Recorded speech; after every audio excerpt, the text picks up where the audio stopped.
नमस्कार दोस्तों, हमारे YouTube चैनल में आपका स्वागत है। और आज की हमारी क्लास HTP फर्स्ट ईयर के स्टूडेंट के लिए है।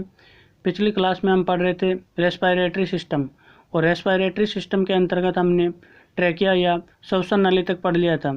आज हम पढ़ेंगे फेफड़ों के बारे में। तो सबसे पहले अपन देखते हैं कि फेफड़े संख्या में 2 होते हैं, और फेफड़ों की स्थिति है जो फेफड़े थोरेसिक रीजन में प्लूरल शेक में पाए जाते हैं, यानी वक्षीय क्षेत्र में जो फुफ्फुसीय कक्ष होते हैं उनमें फेफड़े स्थित होते हैं। और फेफड़े एक संकुचनशील झिल्लीनुमा अंग होते हैं जो बहुत ही विशिष्ट रूप से अपना आंतरिक सतही क्षेत्रफल बढ़ाने हेतु बहुत सारे एयर सैक या एल्वोलाई में बटे हुए होते हैं। तो सबसे पहले अपन देखते हैं कि फेफड़े संख्या में 2 होते हैं, जिनमें एक दायां फेफड़ा होता है, एक बाएं फेफड़ा होता है। तो दाएं फेफड़े और बाएं फेफड़े में निम्न अंतर पाए जाते हैं। तो दाएं फेफड़े व बाएं फेफड़े में पहला अंतर है आपके कि दाएं फेफड़ा आकार में बड़ा होता है, जबकि बाएं फेफड़ा आकार में छोटा होता है। नेक्स्ट अंतर है कि दाएं फेफड़े में 4 लोब या 4 खंड पाए जाते हैं, जबकि बाएं फेफड़े में 3 लोब पाए जाते हैं। जो दाएं फेफड़ा है उसका आधार अधिक अवतल होता है, जबकि बाएं फेफड़े का आधार कम अवतल होता है। नेक्स्ट है दाएं फेफड़े का एपिकल लोब बड़ा होता है और बाएं फेफड़े का एपिकल लोब छोटा होता है। नेक्स्ट है दाएं फेफड़े में कार्डियक इम्प्रेशन अधिक गहरा होता है, यानी जो कार्डियक लोब है वो थोड़ा सा दबा हुआ होता है, जबकि बाएं फेफड़े में कार्डियक नोज थोड़ा हल्का सा उभरा हुआ होता है। दाएं फेफड़े में एपिकल ब्रोंकस उपस्थित होता है, जबकि बाएं फेफड़े में एपिकल ब्रोंकस अनुपस्थित होता है। दाएं फेफड़े में इंटरमीडिएट लोब उपस्थित होता है, जबकि बाएं फेफड़े में अनुपस्थित होता है।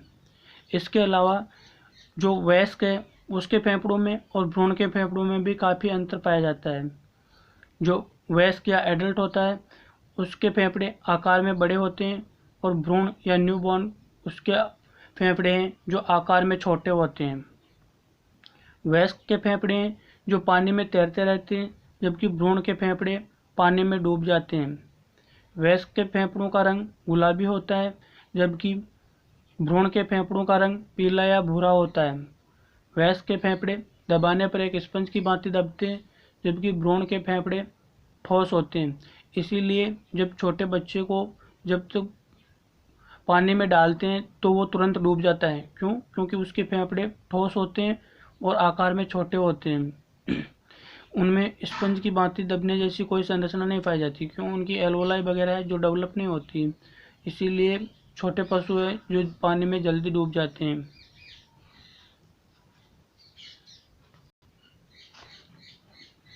अब अपन देखेंगे कि जो अपनी ट्रैकिया थी वो ट्रैकिया आगे जाके ब्रोंक्यूल्स में विभाजित हुई थी। जब ट्रैकिया से एक शाखा निकलती थी तो उसे प्राइमरी ब्रोंक्यूल्स, 2 शाखा निकल रही थी तो उसे सेकेंडरी ब्रोंक्यूल्स, और जब 2 से अधिक शाखाएं निकल रही थी तो उसको अपन टर्सरी ब्रोंक्यूल्स बोल रहे थे, ब्रोंकाई बोल रहे थे। और ये ब्रोंकाई है जो फेफड़ों में जैसे ही प्रवेश करती है तो फेफड़ों में प्रवेश करने के पश्चात ये अपनी छोटी इकाई ब्रोंक्यूल्स में बदल जाती है। ये पहले प्राइमरी ब्रोंकाई थी, उसके पश्चात सेकेंडरी ब्रोंकाई थी, और उसके पश्चात टर्सरी ब्रोंकाई में बदल जाती है। लेकिन जैसे ये ब्रोंकाई फेफड़ों में प्रवेश करती है तो ये अपने से छोटी इकाई जिसे ब्रोंक्यूल्स कहते हैं उसमें बट जाती है, और यह ब्रोंक्यूल्स आगे जाकर एल्वोलर डक्ट में परिवर्तित होती है, और प्रत्येक एल्वोलर डक्ट एक एल्वोलस में प्रवेश करती है।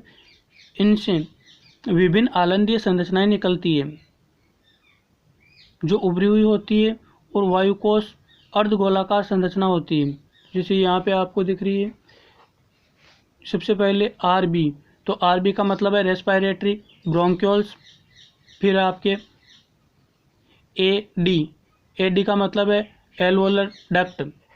ये जो आपके रेस्पिरेटरी ब्रोंक्यूल्स थी, ब्रोंक्यूल से एल्वोलर डक्ट निकली। एल्वोलर डक्ट के बाद में ये आपके एटी, एटी का मतलब है एट्रियम, और उसके पश्चात ये आपके एएस एल्वोलर शेक, जो ये एल्वोलर डक्ट निकलती है, डक्ट मिलके एल्वोलर शेक बनाती है। और ये ए का मतलब है एल्वोलस या एल्वोलाई, फेफड़ों की सबसे छोटी इकाई होती है एल्वोलाई। नेक्स्ट अपन देखते हैं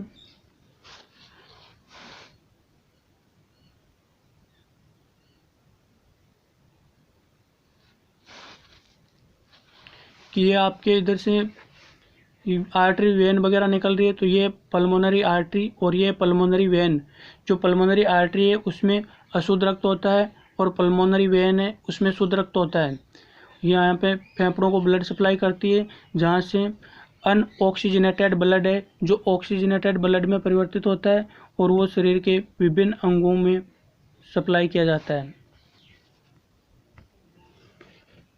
नेक्स्ट है अपना कि जो आपकी थोरेसिक कैविटी है उसमें फेफड़ों के अलावा अन्य अंग भी पाए जाते हैं, और दोनों फेफड़ों के बीच में पाए जाने वाले मीडियास्टिनम में हृदय, गर्सिका, मुख्य रक्तवाहिनियाँ, लसिका ग्रंथियाँ आदि अंग पाए जाते हैं। वक्ष में कोई बाहरी छिद्र नहीं होता। यह डायफ्राम द्वारा एब्डोमिनल कैविटी से पृथक रहता है। डायफ्राम नामक संरचना एब्डोमिनल कैविटी को थोरेसिक कैविटी से अलग करती है, और डायफ्राम एक पर्देनुमा संरचना होती है जो एब्डोमिनल कैविटी व थोरेसिक कैविटी को पृथक पृथक रखती है, यानी अलग अलग रखती है। यह वक्षीय गुहा अंदर की तरफ दो प्लूरल सैक से घिरी रहती है, जबकि मनुष्य व भेड़ में यह केवल एक ही प्लूरल सैक द्वारा घिरी होती है।